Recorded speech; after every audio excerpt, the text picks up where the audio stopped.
Nima bu? Nima bu? Bu shirinlik. Lekin qanday shirinlikligini bilish uchun videoni oxirigacha tomosha qiling. Bunaqa shirinlikni hali yeb ko'rmaganingiz aniq. Ishimizni un bilan margarinni urvoq holiga keltirib olishdan boshlaymiz. Masalliqlar miqdorini opisaniyada yozib qoldiraman. Urvog'imiz tayyor bo'lgach, boshqa idishga tuxum sarig'i, smetana, 1 choy qoshiq razrixli sil qo'shib, aralashtirib olamiz. Urvoqli massamizga suyuq massamizni qo'shib, yumshoq xamir qoramiz.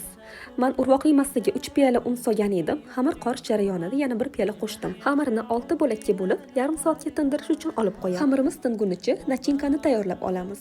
Nachinkasi uchun qirg'ichdan chiqarilgan olma, danagidan tozalangan olcha, kukuruz kraxmali va shakarni solib aralashtirib olamiz. Xamirimiz tingandan keyin 6 bo'lakka bo'lingan xamirimizni har birini 4-5 bo'lakka yana bo'lib chiqamiz. Videoda ko'rsatilganidek qilib yoyib, o'rtasiga nachinkani solib tugib olamiz. Pergament qo'yilgan listimizga teramiz va 180 gradusda 30 daqiqa davomida pishiramiz. Endi ichinglarni qizdirmasdan nimaligini aytadigan bo'lsam, bu manaman degan shirinligingizni ham orqada qoldiradigan olmali podushechkalar.